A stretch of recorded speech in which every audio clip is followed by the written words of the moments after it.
The Newfoundland Hobbyist is sponsored in part by Robinson's General Store in Middle Arm, Noble's Timber Mart with locations in Springdale and Bayvert, Knife and Axe found at youngandmackenzie.ca, Outdoor Pros located in Mount Pearl, Newfoundland.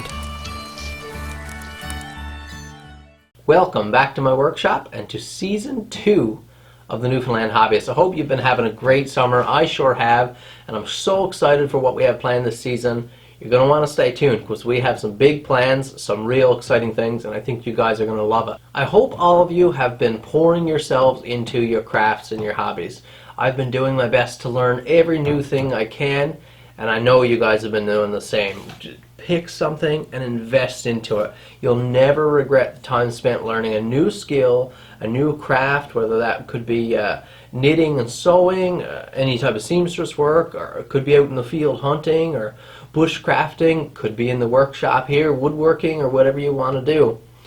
Just pour yourself into it, invest your time and energy, learn, and always do the very best you can do. A couple times in Season 1 of the show, you would have heard me hint about some of my ventures into blacksmithing and knife making, crafting my own knives. I even showed one of my neck knives at one point, but that has grown tremendously since then. I've made a lot of progress, I've learned a lot of new skills, and I've turned out quite a few knives. And this very first episode, leading into next week's episode, we are going to build our own custom knife. Now here in our little province of Newfoundland, moose hunting season has only recently begun. I'm sure lots of moose have been taken by now, but there's still lots to be gotten.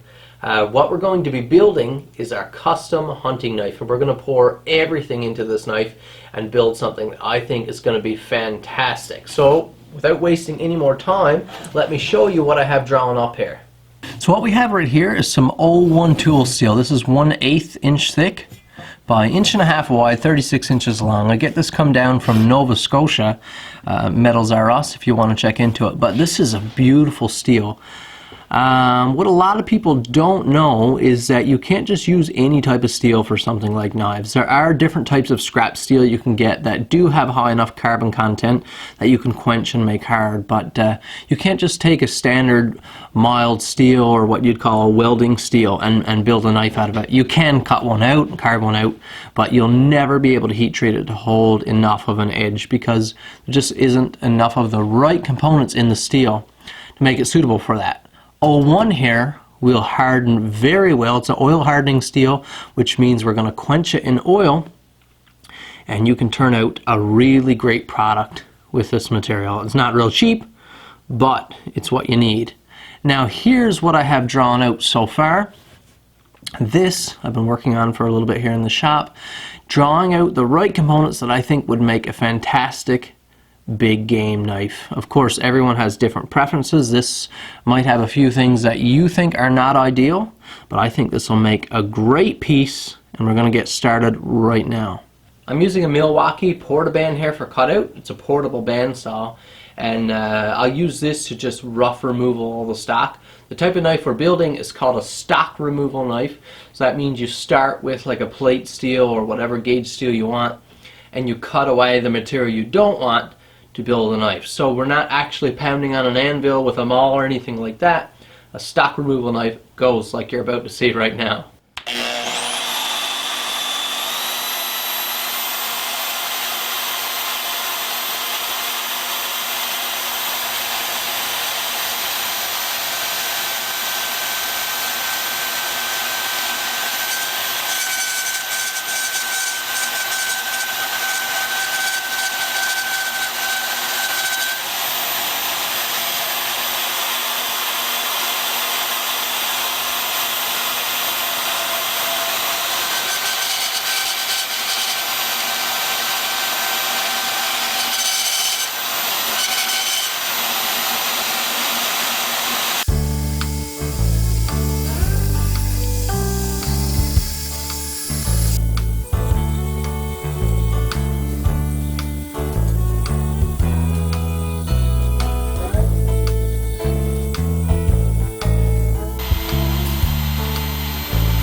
Now this next part can get pretty messy. We're going to rough grind everything out on a 36 grit belt. This is a zirconia belt. Not quite as hard as ceramic, but zirconia get the job done this time because it's pretty fresh. On my big 3/4 horsepower grinder here, we've got a 2 by 10 inch platen, I believe. And it's the platen is narrower than the belt, which means we can get a beautiful plunge grind. I'll show you what that looks like shortly. First though, we're just going to trace out that perimeter and refine everything. We might have to switch over to a couple different grinders to get those radiuses right, but it's going to get messy from here on in.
So here's what we have worked up to here now. I'd say that's a gorgeous looking knife so far.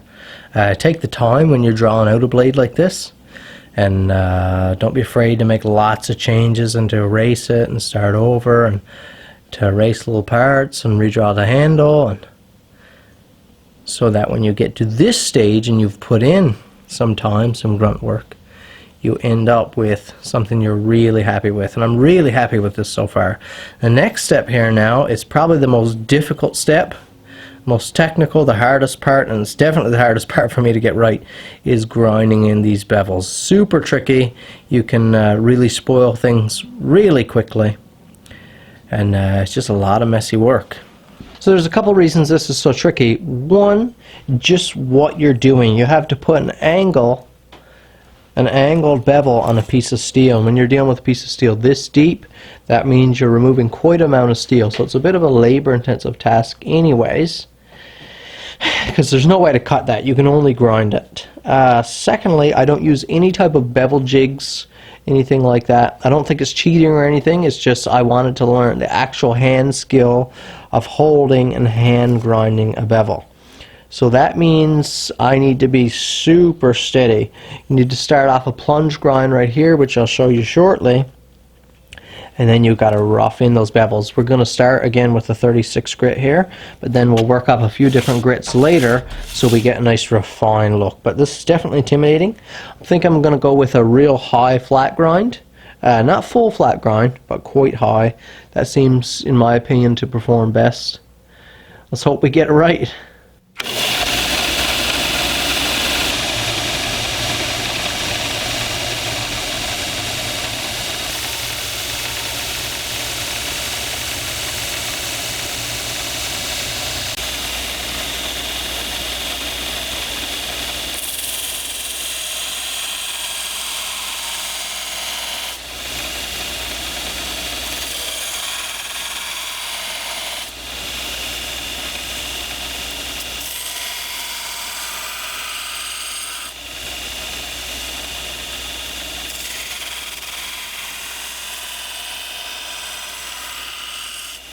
Okay, so here's the progress so far. It's actually coming along really good. That's with a 36 grit belt.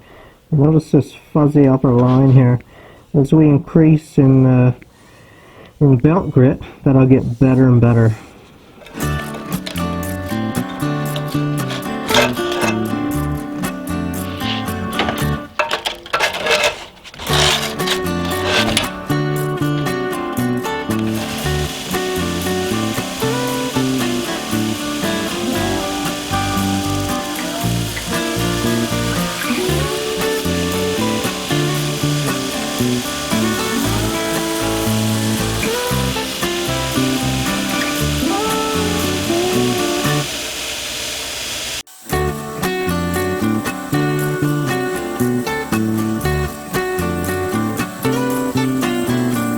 up to so far. You notice there's going to be a lot of stages, you can probably already see.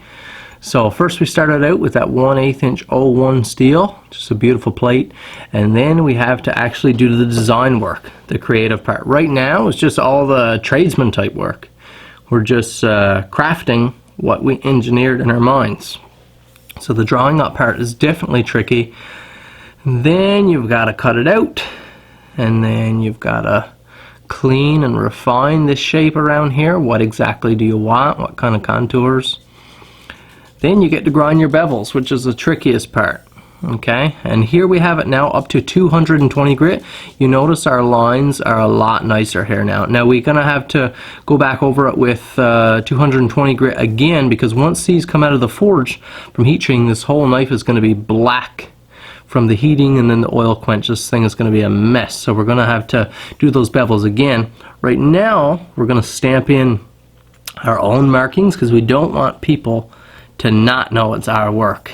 If we're putting a lot of time and effort into making something really well, put your name on it. Let people know it was made by you. Maybe it's not perfect, but it's the best you could do at that time, and then you never know where your work is going to go in the future. So put a mark on it. It's not something I've always done, but it's something I'm trying to do now. I've been trying to do it for some time, especially my woodworking and stuff too. Put my initials in there, just to put your stamp. Also then, once you do that as well, there's that level of accountability from a craft. When you're crafting with your hands like that, if your name is going on it, it's got to be good. People are going to know. If you do a real crappy job, they're going to know. The Newfoundland Hobbyist is sponsored in part by Robinson's General Store in Middle Arm, Noble's Timber Mart with locations in Springdale and Bayvert, Knife and Axe, found at youngandmackenzie.ca. Outdoor Pros, located in Mount Pearl, Newfoundland. So we're going to open our kit of stamps here. First off, we have to stamp our initials, K, and I always do my maker's mark, my initials, on the right hand side of the blade when you're looking down the blade, and they're always in a similar spot up around here. If you establish some other pattern for yourself, just keep with that pattern. It's up to you, but quick test on some wood just to make sure it's in the right orientation in my hand. Want it right about there.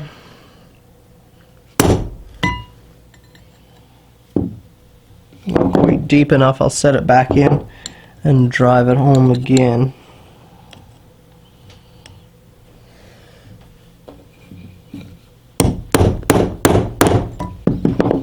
Okay, that's our K is in there. Let's check our letter N. We're good.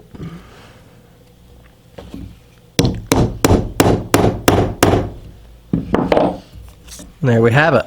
So there's our stamp, forever to be known as Kyle Noseworthy's work, or KN, anything associated with those initials. Again, there's that 220 grit finish, almost a satin finish. Notice those few scruff marks right there. That won't be there after we finish grinding for the heat treat. I'm also wanting to mark number 1 here because it's the very first number of this pattern. So if this blade ever happens to be sold or gifted to someone else, they'll know they have the very first of this. At this point there is 1 available, and this is it right here. Now at this point we also need to put in some divots and drill out our tang holes, so that'll be for pins going through, both for looks and to keep those scales in place.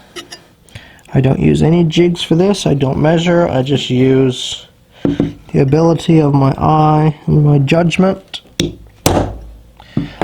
When you're dealing with steel like this is 01 steel, as we already said, but 01 comes in an annealed state, which is essentially the softest state a steel can come in.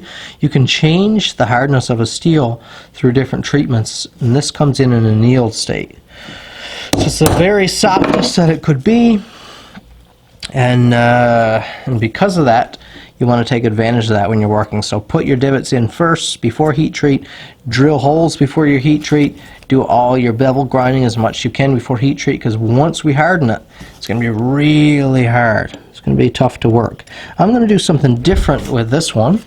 I usually only ever do 2 pins, one in the front, one in the back of the same size.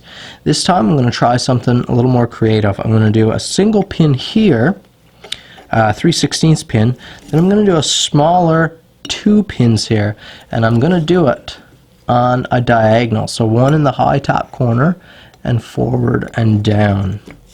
I think that'll look good. It seems aesthetically to go with the shape of the blade. I think it'll look real handsome there. Might be a little bit trickier to fit the scales like it, but it'll be worth it. So let's go one right here, and then another, let's say, here. Okay, so that's what our pins are going to look like in this blade. 2 smaller ones back here, maybe 5/32, and a 3/16 up here.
Here we are with another step done, and that is all our tang holes drilled. So we have 1 pin here, and we have 2 pins here, smaller, 1/8 inch I ended up going with.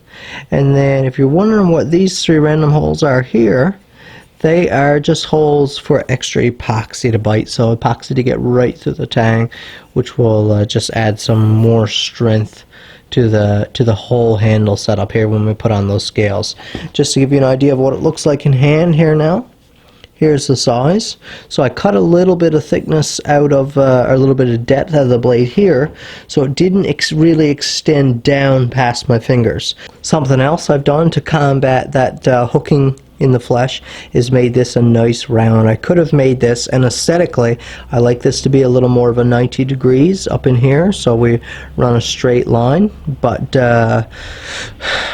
that poses a problem when you're dealing with flesh because you've always got something to hook on. But by this being nice and round here, you've got lots of room to slide right off of whatever you're going through.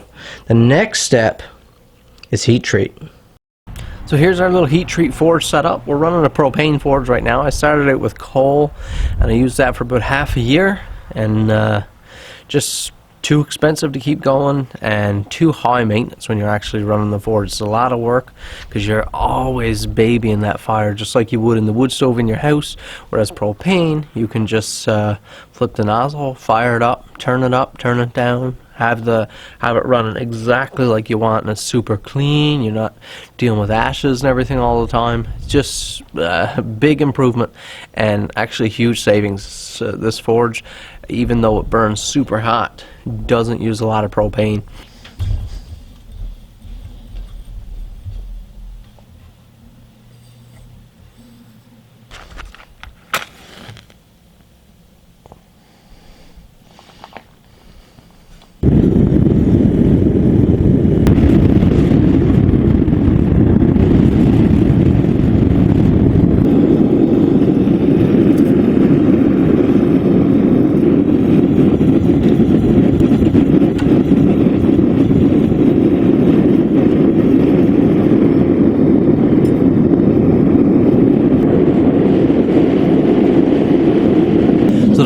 going to take its time and warm up there now. And what's happening, what you see me put that pipe in, put the knife inside the pipe, that's because we don't want to get the direct flame on that blade just yet. That blade is going in cold.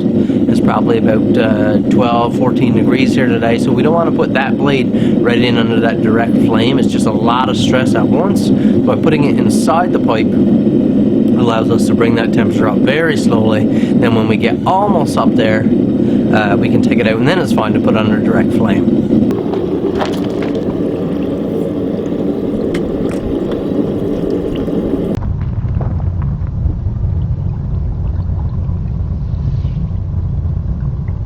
Here is what our blade looks like now. It's black and it's a little bit cruddy, and there's some of that burnt oil and whatnot on there. Notice I only quenched down to right here, so I leave some softness in that tang, and I'm making sure not to cool the tang. What I'll do now is a quick file test. Now, files are really hard, and of course it's steel designed to cut other steel, so it has to be hard.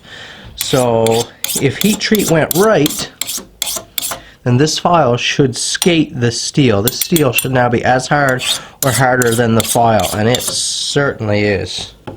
So we have a hardened blade. Now this blade is very brittle at this point, so what we need to do is a process called tempering, where you bake this in an oven, just a standard oven, on between 400 and 500 degrees for about an hour, and that'll draw some of that brittleness out of the steel. Give it a little bit of flexibility and a little bit of durability, so it doesn't just break off on you if you drop it in the woods, or it doesn't shatter, or it doesn't just smash off under stress. So here we are, right into our oven. Still a little bit of warmth left in that 01, which is what you want. And now we're on almost 450, and we'll give it about an hour. Looks like our cookies are all done. Oh, this is better than cookies. We have a beautiful heat-treated hunting blade right here. We're well on our way.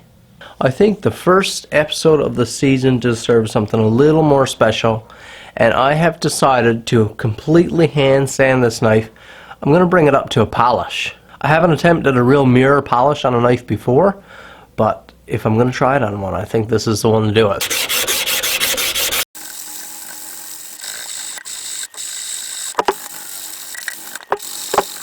This is 220 grit, but it's close to flawless. It looks like it to me. You always seem to find some little mark or nick at the end that you miss. It's real tough doing like this if you're going for a full-on polish.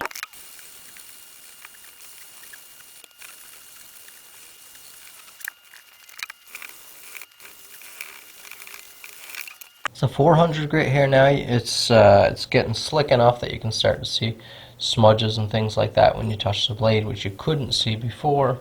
Now this is a 1000 grit we're up to. Again, smudgy and no buffing, of course, but this is a 1000 grit. This is what the texture looks like.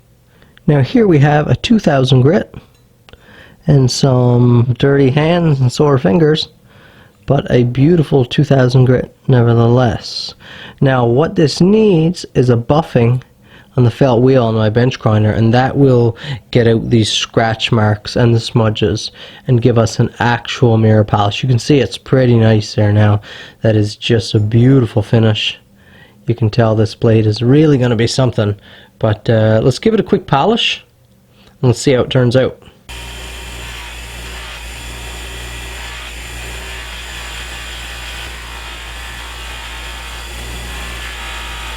There it is, after quite some time later. Lots of polishing, sanding and sanding, and then that buffing, and that's what really brought it to life, as you can tell here. Just look at that amazing finish. The sun's going down on me here now, but I'd say that that's a pretty solid first day's progress on this blade. I'm not sure what to name it yet, but I'm in love with it. Addicted to that polish. Like I said, it's my very first time polishing a blade like this, but it certainly won't be my last. Man, that is one addicting finish. I'm sure you'll agree that it's just beautiful. I I really want to thank you guys for watching this very first episode of Season 2. We have some awesome stuff planned, like I was saying. I want to give a huge shout out to my sponsors. Thank you so much for making this new season possible and helping to ease the burden of these productions. Thank you guys, the viewers, for watching. Make sure you come back next week. You're not going to want to miss the finishing of this project. See you next week on the Newfoundland Hobbyist.